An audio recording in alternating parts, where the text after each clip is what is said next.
Hello, everyone, and welcome to Only Stupid Answers. This is the show where we answer your questions about movies, TV shows, comics, peace, and how to make it. And with me, as always, is Roxy Stryer, who has been trained since a child in weapons and warfare. Yeah. So, Yeah. Do you want to see my moves? yes. Yeah. That's what it looks like with a water bottle. Imagine it with a knife. Imagine it with a knife. And if you couldn't tell from the intro today, we are going to be talking about Peacemaker, the new HBO Max series starring John Cena and created by James Gunn. And very excited to talk about it. Before we do that, though, I should mention that you can give us 5-star reviews on iTunes. That's the one. And we also ask a question every week on Spotify. Last week we asked, what are your favorite moments from the MCU's Phase 4 so far? And William Niles Wilson said, spoiler. So just so you guys know, spoiler, Spider-Man No Way Home. When the Spider-Men show up and during the final fight where they finally start to work together, swing off each other, and they all do their Spidey poses. Gave me chills. Speaking of Spider-Man, Spider-Versity is returning this coming week on Wednesday, January 19th, with our first episode of Spider-Man Homecoming. Sal and I are talking about, we're finally in the Tom Holland movies, and we're going to be doing something a little bit different because there are more Spider movies now. We're going to be going from Homecoming, which is the next 2 episodes, and then we're going to be going to Spider-Verse, and then so on and so forth. So please go over to patreon.com/onlystupidanswers to check all of that out. Now, before we get into Peacemaker, let's do a little bit of news. Roxy, have you seen this trailer for Bel-Air, the reboot of The Fresh Prince of Bel-Air? Boy, oh boy, did I see the trailer. Elaborate on that feeling. There was a tone in your voice, and I'd like you to elaborate on that. Yeah, I don't know what to make of this, DJ. Does anyone? First of all, it's a 3-minute trailer for a TV series. It was a hefty trailer. Yes. It kept going, and I was like, I don't think it's of the benefit of you that you are this long. It's not poorly. It doesn't seem poorly done. Yeah. It doesn't seem like a poorly done show. It seems like a well shot, well acted, got a lot of the parts show. It just also feels like a parody. I think it's a lot easier to take a drama and make it a comedy, such as even something like Star Wars into Spaceballs. Yeah, Star Wars into Spaceballs. Obviously, 21 Jump Street was very successful at this. Right. Baywatch, same idea, a little less successful. Right. Than it is to make a comedy into a drama, which just kind of feels like a bummer and a parody. And so this trailer was really challenging to digest. As I was watching it, I was like, does this suck? Do I suck? I'm going to try it, but is there any world in which I like this? And it's really the exact same storyline, just without the jokes. Yeah. So that's tough. Yeah, it's the same setup. And I do think the setup can lend itself to drama. I do think if you're going to do a reboot, I'm actually very open to this way of doing it where you take the central premise and you tackle it from a completely different angle. This is why I actually think, like, if you were to do a movie I really love is Escape from New York, but I do think there's a way you could tackle that movie that's different enough with the same premise that could still work. I think what this reminded me a lot of is our CW shows, the Riverdales of the world. It is weird that I want to say at the trailer there's like, hey, this is for mature audiences. Like, well, that seems weird. I feel like are you guys going for like an R here for the TV equivalent of an R? Because that seems like not the right choice, but whatever. What's going to be, I think, the toughest is overcoming the association with the most iconic characters from the show. So, like, specifically the ones that threw me off the most was Uncle Phil, because I have a very clear picture of Uncle Phil in my brain. You know what I mean? Yeah, I know. And Carlton, that was a weird one too. Well, and especially Carlton is a very different. The only one that was kind of like the Aunt Viv was like, oh, that feels like Aunt Viv. Like that I give Aunt Viv vibes here. I think the one that we've already had multiple Aunt Vivs. True, so that's a very good point. Yeah, that's a very good point. The one I'm most concerned for as a person and the reaction to this person is I'm concerned for the kid that's playing Will, because he's not Will Smith, and Will Smith is one of the biggest stars in the world, and so very few people are Will Smith, and so I feel like the reaction is going to be, well, he's not as good as Will Smith, and it's like, well, I mean, that's just going to be what happens, and I'm concerned that like that person might receive backlash for something it's not his fault that he's not Will Smith. Yeah, I think that it might help that Will Smith is executive producing this, so that at least he gets like the Will Smith stamp of approval, theoretically. Yeah. I just don't know anybody who saw this trailer and was like, now I'm excited for this show. Mm-hmm. I am interested. I'm interested. It doesn't feel like it is for me, which is fine. The part I'm actually most interested in is Jeffrey, the butler turned house manager, because that guy, the impression I got from the trailer, that guy's been up to some shit. Like that guy is gonna do something on this show. Like that criminal that's supposed to be after Will needs to look out for Jeffrey. That's the person he needs to look out for. You think he's into some shady business? I don't know that he's into shady. I actually got some vibes that Uncle Phil might be into shady stuff. Well, because again, I got Riverdale vibes, so it's like everybody's got a secret. Yeah, but it's more like Jeffrey. I got Alfred vibes from Jeffrey. I very much got vibes that like he has a story about going to Burma and a thief and rubies the size of tangerines. Like that's the vibe I got from Jeffrey. Yeah, I mean this show might be okay. Mm-hmm. That's the truth. It might be. And then people will like it. I'm just having a hard time signing up for something that used to make me laugh instead now making me sad. Mm-hmm. Let's just all get a little bit more sad, huh? Let's get a little bit more sadness in our lives. The other thing I wanted to talk to you about in the news from the last time we recorded is the Golden Globes happened. They did. And I know normally you were an awards person. I am. But the Golden Globes didn't grab you this year. Let's talk about that. So here's what happened. This is the first time I'm speaking about the Golden Globes this year, because on my show I just said she don't wanna, and then I didn't. Yeah. There was no Golden Globes this year. Yes. They just announced winners. Mm-hmm. And I have 50,000 different thoughts on this. People hate the Golden Globes. At this point, people hate the Golden Globes. They think that they are tone deaf, out of touch, old, rich white people deciding who is the richest of the white peoples to get things. Yeah. Yeah. Pause real quick. Isn't that all award shows though? Other award shows seem to be at least either trying to hide that better or change with the times more. Gotcha. The Golden Globes seem to not be doing that. Okay. I don't have a hatred for the Golden Globes the same way other people do, because I feel like it's all smoke and mirrors with all of them. I like the award show element of it. Yes. And I like seeing people get their flowers while they're still here. Mm-hmm. And there were a lot of really great nominations this year. But I feel bad as an actress.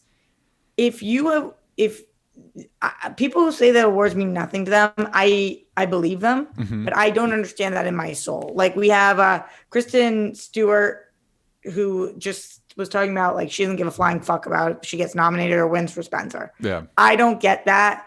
I've waited I want to win an Emmy so bad. I've waited my whole life to be on that stage and give that speech. I would be so bummed if the year that I won a Golden Globe, it was a tweet. Yeah. You don't get a speech. There's no thing. So I just feel bad for the actors. Yeah. Like specifically MJ, who we've been rooting for so long to win a massive award. And she wins and nobody cares about the Globes this year. Yeah. There's no speech. There's no stage. There's no like, that sucks. That sucks. Yeah.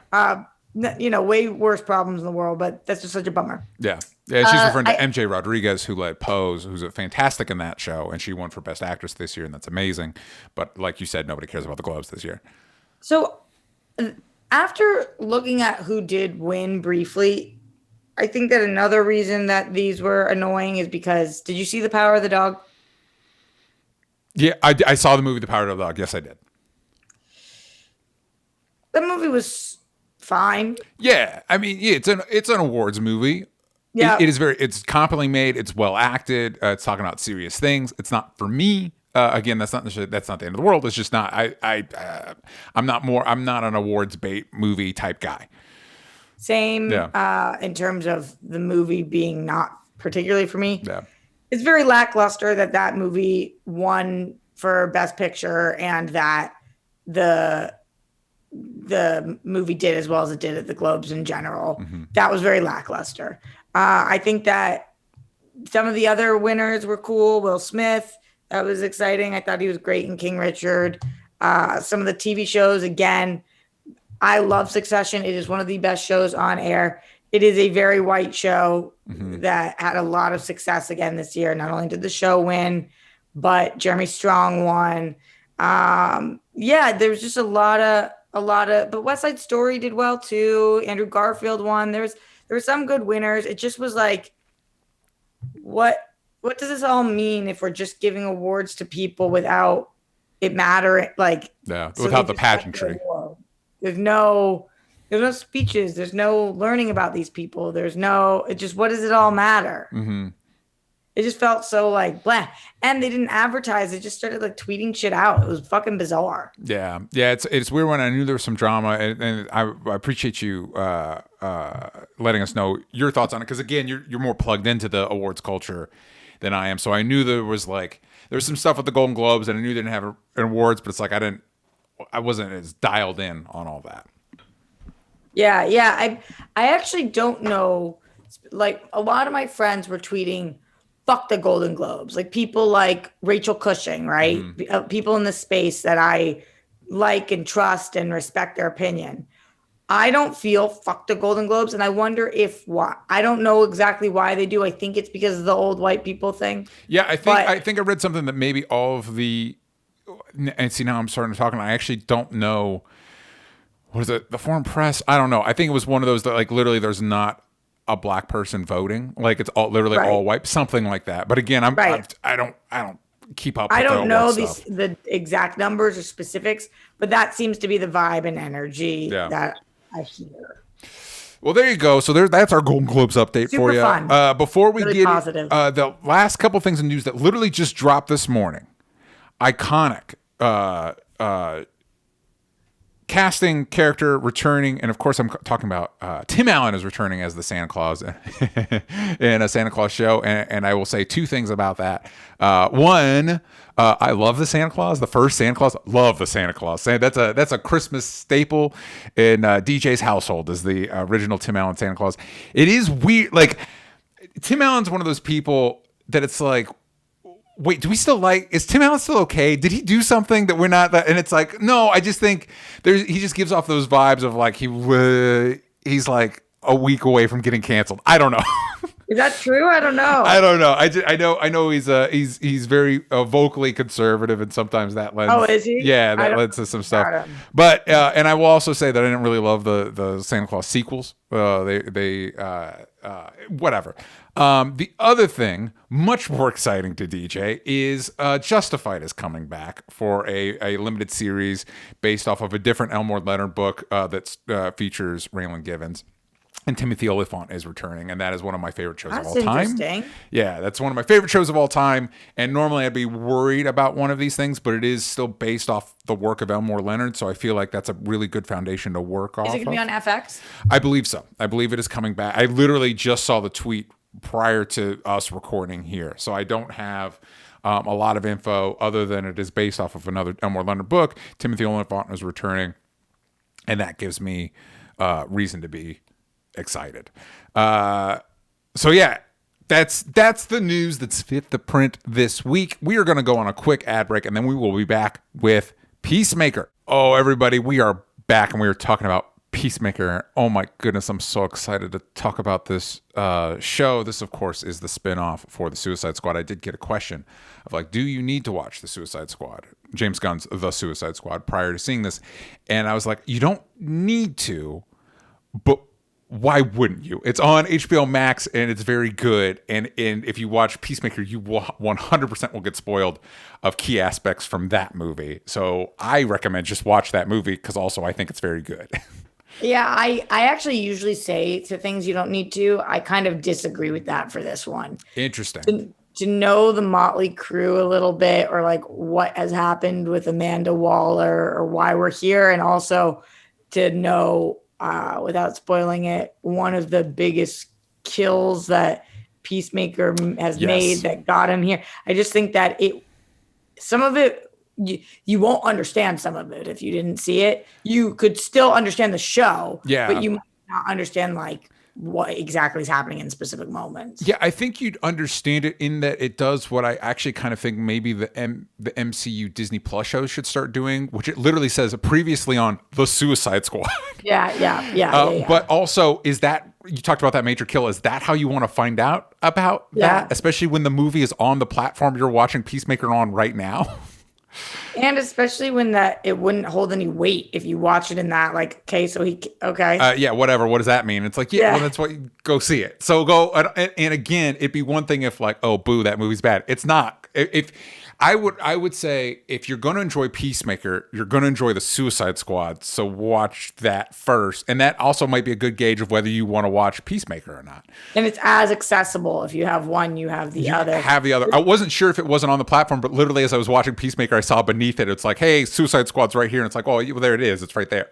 There's also little references to like Harley and Ratcatcher and character, it does get brought up a lot. They don't just completely ignore that it happened. It definitely is the sequel to that. Yes. And boy, howdy, there's also a reference to a character that does not appear in that movie that I'm going to mention because it is wild that character is quote unquote confirmed in this version of the DC universe. But let's get into it. And there will be spoilers for these first 3 episodes. These first 3 episodes are on HBO Max as of this recording. And go check it out. If you are down for some R-rated disruptive superhero nonsense, I suggest going to check it out. But we need to open with, I think personally, is that Peacemaker has what I think is the best opening sequence I've ever seen on TV. It brings me so much joy. I never skip it. The little thing comes up like skip. Nope. I'm watching this whole thing. And for those that don't know, it is a musical dance number that includes the entirety of the cast. And it's amazing. Roxy, thoughts on the opening sequence? I have a feeling I'm getting the vibe that you're going to tell me you don't like it. No. So the first time I watched it, I paused and Googled what's happening. Yeah. I like needed to know more. Like, why is this a thing? What is taking place? Because it was so jarring to me. I was like, what the fuck is happening? And no surprise, Gunn pitched it. They all went for it. And that's what happened. Yes. And I was like, okay. The second episode I watched, I was like, that landed a lot better for me. Mm-hmm. Okay. The third time I was like, this is the best thing I've ever seen. I'm obsessed with this intro and I'm never, ever going to skip it. And then I know I liked it because after I watched the 3rd episode last night, I was making myself tea and I'm pouring it. I'm like, do you really want to taste it? And then I was just like, yeah, this is good. Yeah. This is good. So I actually, how I just spoke about those 3 is how I feel about the 3 episodes. Gotcha. That's in summary. That's your overall thoughts. Yeah, it's great on a lot of levels. One, it blows my mind that literally the entire cast of the show that we've seen so far is in that opening sequence, including Robert Patrick, the T-1000 does a part of the dance number. It's incredible. And each time I watch it, I find new details. Like at the end, Judo Master pops out of a trap door in the stage. Their faces are so serious. I think that's what sells the joke, is that there's not an ounce of joy on anybody's face as they're doing this dance number. Good. Oh my God. Anyway, in fact, we got a question. Stacey Geddes says, I think we can all agree the opening titles for Peacemaker are amazing. What are some of your other favorite opening sequences in TV history? Big question. Friends? Obviously. Iconic. I think for me, we're talking about Bel-Air. I think Fresh Prince has a really good. There was a time in TV where like you had to the entire setup of the show you had to pitch in that opening like, hey, here's what we're doing, and then we off to the races. And Fresh Prince is part of that, but it's a Will Smith rap. It's fun. It's entertaining. The other one that I never ever skip is the What We Do in the Shadows intro sequence. The song is great. It's from the movie as well. I love it, and I never skip it. I think that one of the ones that kind of like irked me, which I ended up really like setting up the tone well, was for The Leftovers. They would change it every season, and it was always super creepy and weird feeling. I also loved the original Sex and the City one, and the original Sopranos one. If we're staying on HBO, woke up this morning, got yourself a gun, and also because most of my family, even though I'm from Boston, most of my family is from Jersey, and I could recognize all the places, like the sandwich shop and all that stuff, and it was all like hometown shit. So that was kind of fucking cool too. That is cool. It's the closest thing I have to that, because not a lot of people film in the part of Florida that I grew up in. The closest thing I have to that is anytime I'm watching Cobra Kai, it's like, oh, this is where I live. this is I'm right here. Did you ever watch? I think I tried to make you watch this. Did you ever watch On Becoming a God in Central Florida? No. I didn't make you watch that, DJ? No. That was the Kirsten Dunst show. They got one season, the Ponzi scheme, pyramid scheme. Oh, shit, that does sound like it's up my alley. It was so good. She's got braces. God, that show is so excellent. I can't believe it got canceled. I'm so bummed about it. It was on Showtime. It was good. I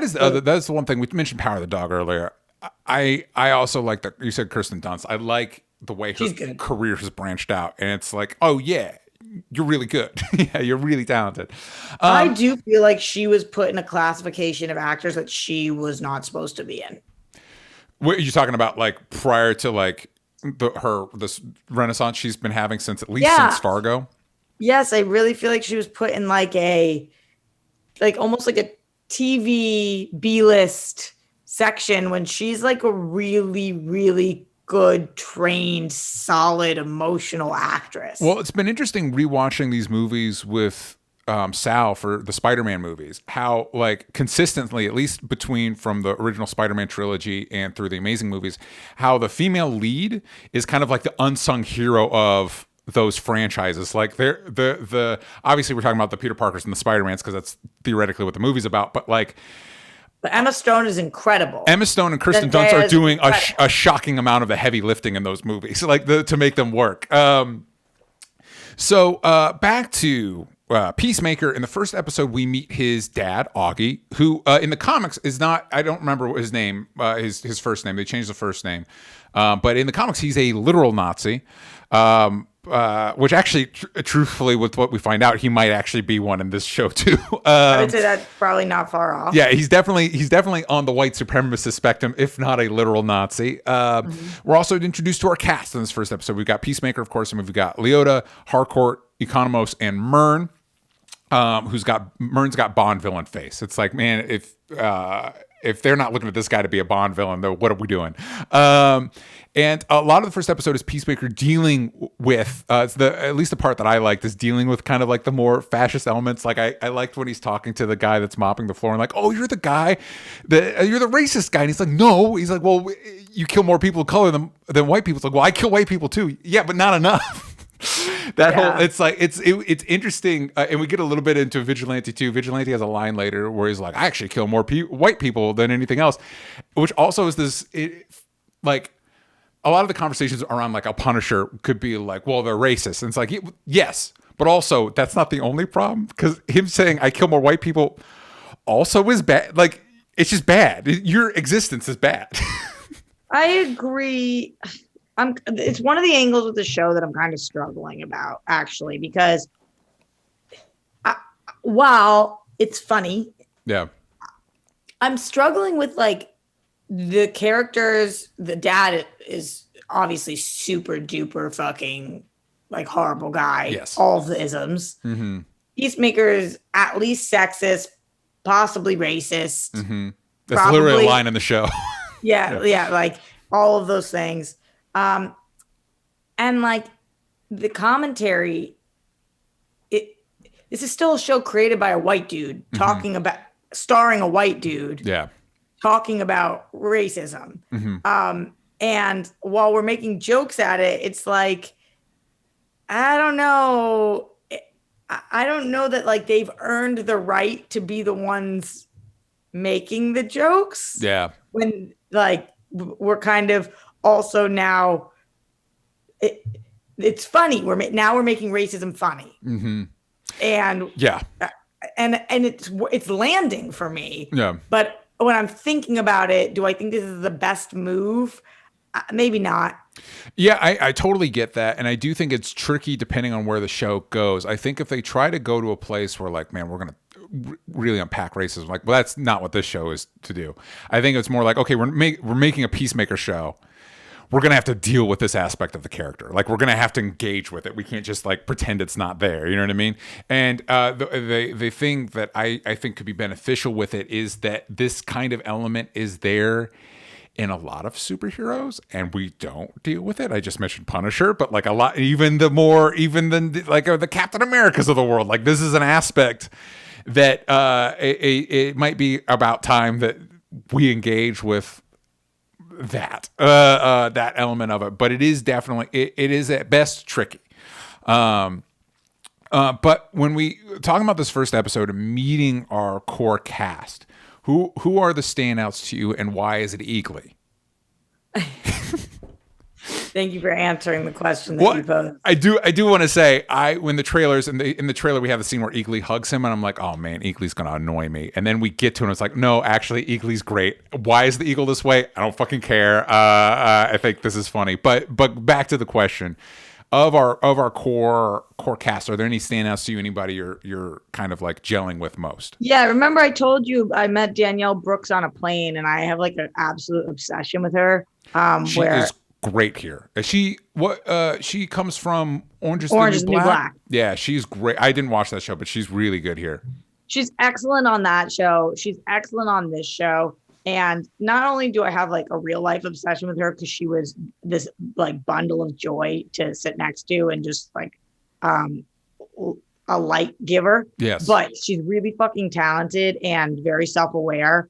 And I like her character on the show because she is the mysterious element to this show. Yeah. Are we giving full spoilers right now? Full spoilers. For all 3 episodes? Yes. Okay. So kids at home better have watched it. Gosh dang it. I enjoy that she is like Amanda's girl. Yes. And we don't know exactly what that means or looks like, but she's smart enough to be questioning everything. So she's questioning who we should murder and who we should not. When she hears like, I'm not going to just murder people like Amanda Waller did, you see her clock that. You know, she's not just like a henchman coming through to. So I think it's a different kind of role than we've seen in the past in these superhero shows, where we know her loyalty lies elsewhere, but she's also a real human. Mm-hmm. And it's not just like, well, I'm going to do whatever my boss says because my boss says to do that. She's really landing for me. I also really like the, I don't know what even her character's name is, the blonde girl. Harcourt played by Jennifer Holland, who is actually James Gunn's significant other. She's very fucking good. Yes. And I like that she is get the job done, but I just have this like weird trust for her. Mm-hmm. And that might blow up and that would be cool too. But she's great. And then I think John Cena is fucking annihilating this role. John Cena is doing some really incredible work. I appreciate his gameness because the one criticism I might have against the show so far is we're not seeing a lot of Peacemaker. Like just watching these 3 episodes, I don't know why Peacemaker's the guy you go to for this because he's not coming across as the most capable person you could get to do what you're trying to do. Well, I think we see that especially in episode 3. That maybe is it episode 3? I watched them all. Yeah. When Vigilante needs to step in for things like we're going to talk about that gleeful maniac Vigilante. He's like the greatest character ever. Really. I like how I feel like the answer to try and overcome the people that might feel like Peacemaker might be a little too icky for them. It's like, wait, just wait. Here's Vigilante for contrast.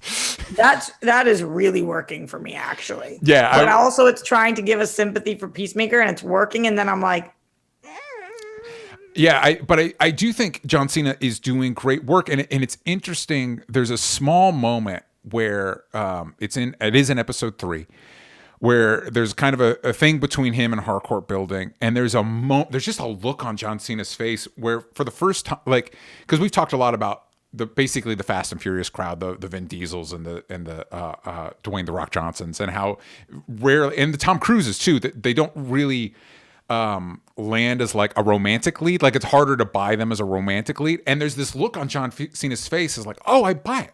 Like, I buy the emotionality here. I buy the affection here. I buy that. And it's cool because, I mean, he was just in a Fast movie. I kind of lump him into this crowd, but that he's able to access that. And just also, again, just be allowed to look like a buffoon. I feel like right now he's in more of a Dave Bautista area where he's willing to poke fun at himself while also being willing to like access a vulnerability that is something that I think makes a good action star really work. I think it's why I believe Dave Bautista has a very solid career ahead of him outside of like the action world, because it's the reason Denis Villeneuve cast him and shit. You know what I mean?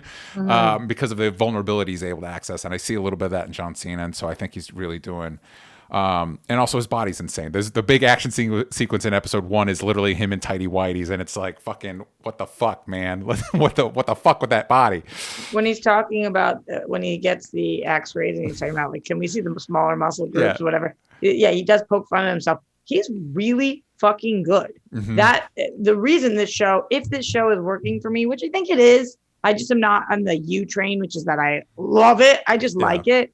But if this show is working for me, it is because John Cena is working for me. Yeah. Like, he's really solid. We also get, going back to something you mentioned with Leota's connection to Amanda Waller, Danny asks, what do you think of the Waller family connection reveal? And I like it for a variety of reasons. One, it justifies that character's inclusion because she is so relatively, like, we learned that she's not incapable. She's like, she passed some sort of course when she was 14. She's learned stuff, but also, why would she be a part of this? And you're like, oh, she's specifically working for Amanda Waller, and Amanda Waller's her mom. Oh, here's Winona. Here's, for those watching live, here's my dog. I literally just told Roxy before we started recording how Winona stays out of the way, and now she's proving me wrong. She just wants to be loved. She just wants to be loved. She wants the limelight. So what I'm saying was, I like that reveal because, again, it justifies her inclusion. And also, I've said this before, Amanda Waller is one of my favorite DC characters. And part of it is because, on the one hand, she's the scariest person in the DC universe. But on the other hand, in the comics, she does have a family. Like she's a human being. She has a life. And that's what motivates her to do a lot of the fucked up shit that she does. And so the inclusion of that here, I think, benefits the Leota character, but also benefits Amanda Waller's as well. So I'm very interested to see that way that plays out. I mean, there's a heightened element to the whole show. There is like a heightened, like, wait, she brought her wife along, who, that actress is delightful as well. And I did like the whole exchange where she talks about dressing up. It was one of my favorite scenes is between her and Harcourt, where they're talking about her dogs and how she dresses up one of the dogs and whether the dog actually likes it or not. Yeah, we've got some really great performers on the show, and they're really elevating the humor, which is like, and the timing of those things. Yes, really, which is a lot of fun for sure. So in episode 2, we introduced to the cops that are trailing Peacemaker. We meet who are portrayed by Annie Chang and Lachlan Monroe. His father is framed for the crime, which, again, Economos is the one that sets that up, and he is called out for it. But it is a weird plot detail. It bumps. It definitely bumps. It's like, it's like, okay. Wait, what? But he goes to prison, and that actually might be a bad thing, because there he's basically worshipped as a god, as a character called the White Dragon. Again, in the comics, Peacemaker's dad's a Nazi. This is the character White Dragon doesn't really exist, so this is kind of new territory. I should also mention that clearly his dad is a supervillain, because he has like an extra dimensional room in his house with all this tech and shit. Like, right. So I have questions about him. Yes. While he is one of the best parts of the show because he is a true villain, Mm-hmm. he's not a sympathy for you villain. He is like a we fucking hate him. Yes. We don't like this is the scum of the earth villain. Yeah. I think probably if you don't feel that way watching this, you're the problem. Yeah, the only sympathy generated by that character is for John Cena's Peacemaker. Right, It's right, like, oh, exactly. this is why you are the way you are. Right. Like, oh, actually, you turned out pretty decently considering where you came from. Yeah, all things considered, yeah. So, but I do have questions about his character still. Like, number one, this room, and he says he built all the stuff in it before John Cena had gone to prison. Yeah. So, what exactly is this room for then? And like, what were the intentions? And is he a tech genius, or did he have somebody build it, or what exactly? What were we implying there? And then when we get to prison, and he is White Dragon. That happened really fast. I feel like I missed something. The implication there I got is that he's been in before. He has a history there, and he is well regarded within that community. The question you brought up with the room lends to one of the things that I kind of wish the show would flesh out more, which is I want to know what Peacemaker's superhero career looked like prior to going to prison. Because the implication is this is where he was superheroing, which I believe the town's called Evergreen. It is part of Charlton County, which is a fun nod to Charlton Comics, which is where Peacemaker and the Question, the original Blue Beetle, come from before they were bought by DC. But it doesn't look like this area needs a Peacemaker level hero. So it's like, and he's friends with the Vigilante. It seems like they did superheroing stuff together. I want to know more about what that looked like. Like, did his dad force him into this? That's the implication I got, there's a post-credit scene in every episode. Did you check those out? I don't think so. Yeah, so they're not like... But I'm playing all the way through until it goes to the... Yeah, so there's a post-credit scene in every... No, I don't think so. It just, a box pops up about the next one. I click it. No, Yeah, I don't think so. So at the end of every credits, they're not important to the plot. They're just jokes. One of the jokes is in the first episode, we're back in that room, and his dad points to one of the helmets and is like, that one gives you scabies. And it's like, why would I want scabies? Like, he shrugs. It's like, well, to make you stronger. It's jokes like that each episode. So I do recommend watching them because the jokes are pretty fucking solid. But yeah, it does raise questions. It also makes me think like, I only think we've got 8 episodes of this, and it's like there's no way we're going to resolve the butterfly thing and the dad thing and all the things in like 4 more episodes. So I'm hoping we're building to like a season 2 or something. Like the butterfly thing feels as Doom Patrol can get.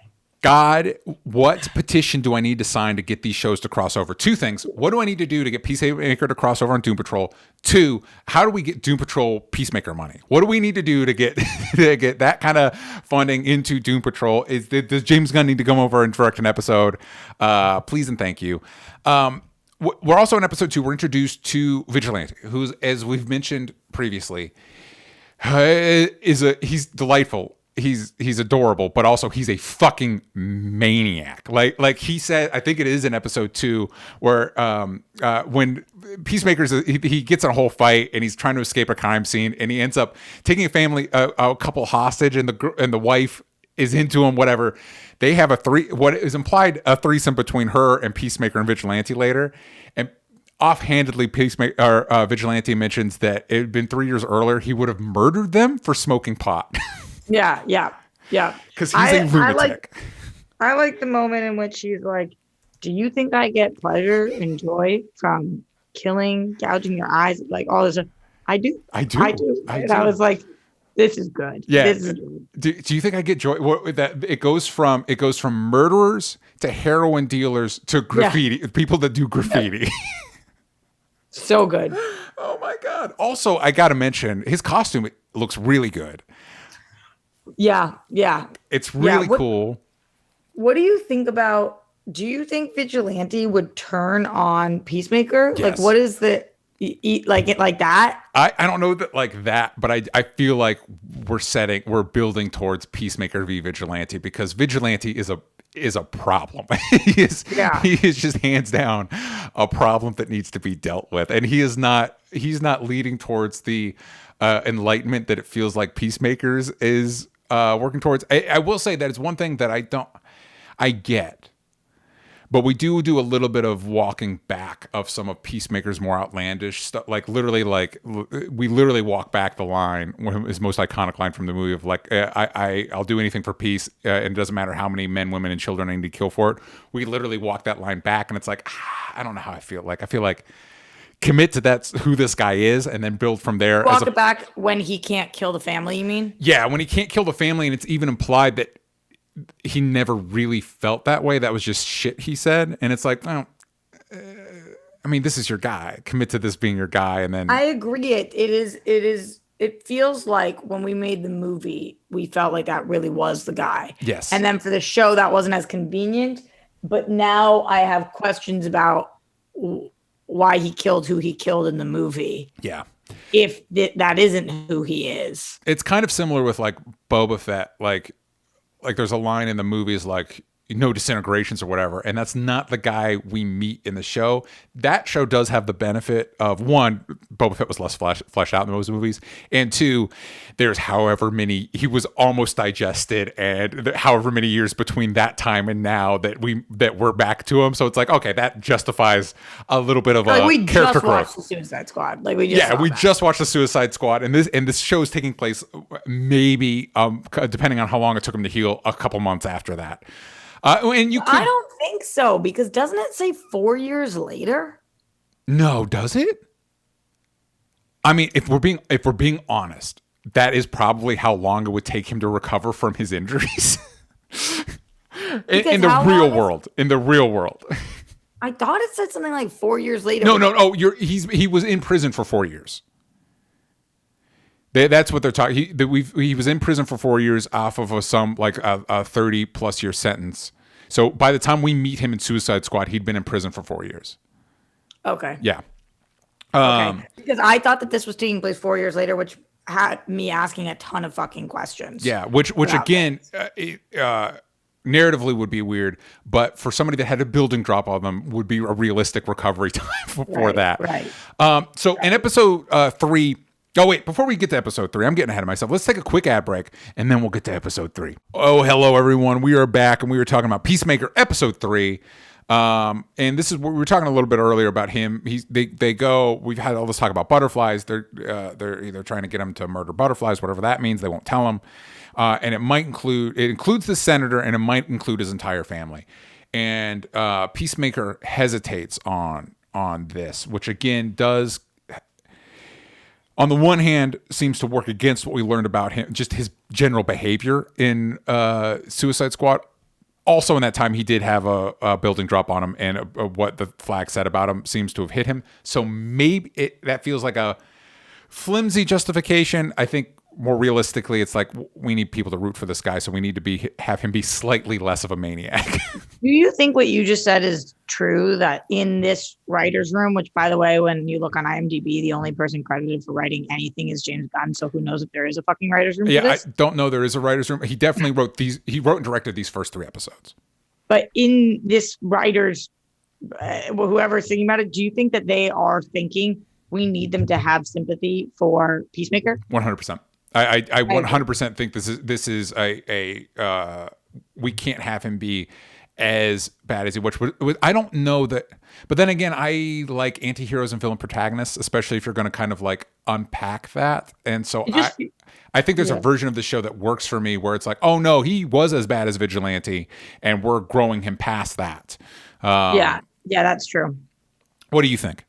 I think exactly that. I think that is something they are very cognizant of, hence why they put his dad and best friend next to him to make him look better. 100%. Because they were the only people who could make him look okay. Yes. And I do think we are watching a man who is growing by putting him around better people, such as Danielle Brooks' character. Yes. Yeah. This is also the scene where they talk about like, I don't just murder random people like Amanda Waller, and Danielle Brooks responding to that, which I also thought was a really strong scene. We also get our first look at Judo Master. And I like that he is a person of smaller stature that can kick everybody's ass. That's not something you see a lot in these shows and movies. So I thought that was great. And this is also the scene where, we see that Peacemaker can't kill the family, and boy howdy, Vigilante doesn't even bat an eye. Which is also a good way to justify him why he's probably going to be around for the rest of the show, because that team's probably going to see like, oh, he might be more the person we need for this. Yeah, totally. The Peacemaker and Vigilante do get captured due to Judo Master, and we get to a torture scene with Vigilante, which, by the way, this is the same. The Adrian Chase, they did weird things with an Arrow, but like Adrian Chase was also in the 5th season of Arrow. Whoever is Adrian Chase's rep over at DC has been doing a hell of a job getting this Z-lister into some pretty mainstream shit, because big times for Vigilante. This whole, it's weird to say it, but this whole torture scene was so fucking funny to me. Like when they go for the toe, and he's like, no, that's little toe's super important, and Peacemaker's like, I don't think it is, and then the guy's like, I don't know why it's not working. You can't balance without the toe. Come on, man. He's like, why can't I cut it off? It's because your torture instruments are dull as shit. Fuck. God damn it. Peacemaker does kill the senator, and a little butterfly alien flies out. And I did look into this. There's as of this moment, there appeared to be no connections to any DC Comics characters. I did see somebody just listed off like insect related villains, and somebody and I think the character's name is Insect Queen popped up, and that might be interesting because that's not a character anybody's going to do anything with anytime soon. So if you made her responsible for the butterflies, which by the way, apparently the butterflies are everywhere, which was actually, we can see a map of like hot zones, which was actually helpful for the woman he fights at the beginning. Like, maybe she's just a butterfly that stumbled upon the plan. And I was like, how is that a thing? And then you see the hot zone map. You're like, oh, that's how. Can you talk to me about what this butterfly thing is? The impression I get is because he finds the little tiny spaceship in what's her face's apartment, is that they are little tiny aliens that either fake as humans or take over humans. Yeah, which one of those? I don't, undecided, because there definitely is goopy bits when he shoots the senator. When all the people get shot, there's definitely goopy bits. And you think that there are millions of them? It's hard to say. It depends on what that hot zone map represents. Yeah. Like, are the little big dots? Is that hundreds, thousands? Yeah, I don't know. Yeah. I don't know. I was just thinking, like, you know how now we're like scroll. This is scroll. Like, now are we in DC? Is now it just like butterfly? Good question. The other thing, speaking of the wider DC canon, Economos is stitching up Peacemaker. And Economos says something like, I would rather hang out with Batmite.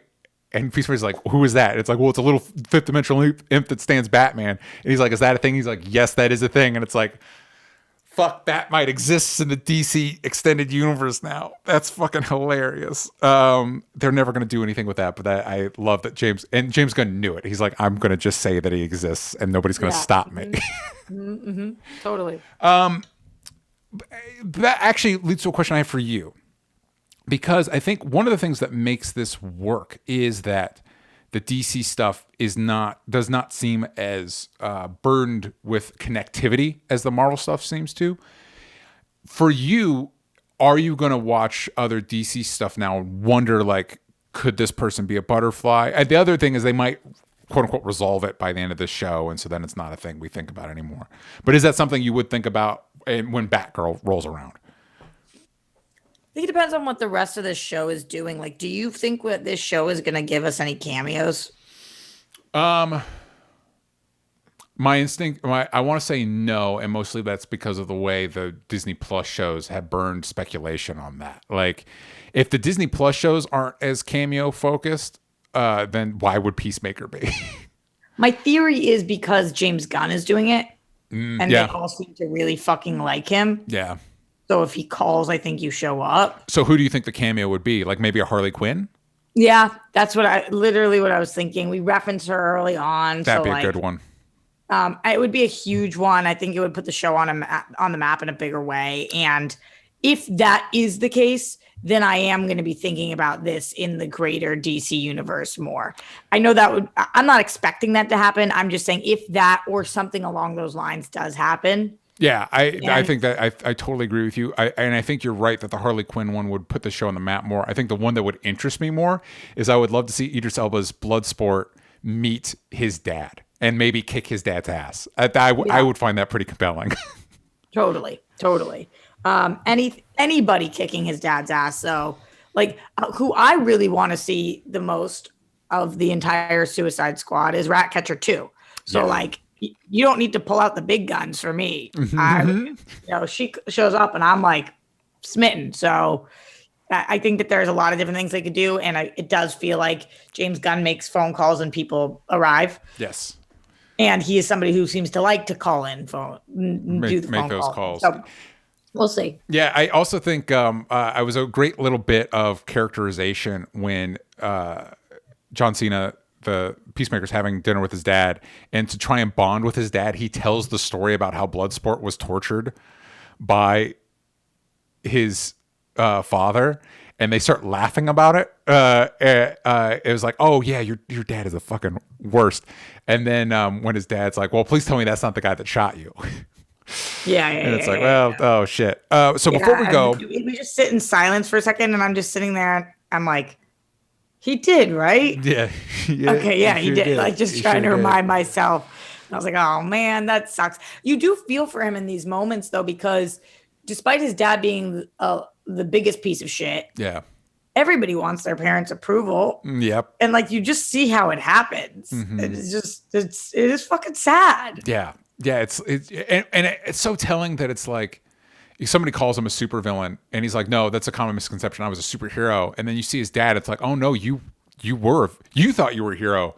You were a villain. That's because if you were doing what your dad was teaching you to do, you were one of the bad guys. That moment where his dad is laughing about the rat story is like some of the best acting on any superhero show, because he, like, you believe this man. Yes. Robert Patrick's like, great. He's howling. Yeah. And also, like you talk about James Gunn calling people showing up. It's like he does either finds people or is good at making people be game. Because again, Robert Patrick, that guy that plays his dad, also played the T-1000 in Terminator, is in that opening dance number. And it's like, shit, man, like that's great. I am so glad. It does two things. One, I'm glad you were game. Also, it lets me know, like, hey, I'm in on it. Like, I'm not sitting here thinking the dad's a good guy. Like, I'm in on the bit. You know what I mean? Like, before we go, question from Leonard Kim. I've loved that James Gunn is what James Gunn has created with both DC and Marvel. What other franchises, singular or plural, if any, would you like to see him delve into and explore next? Maybe not a franchise. Although I will say, I do think he didn't direct Brightburn, but I didn't love Brightburn, and I do think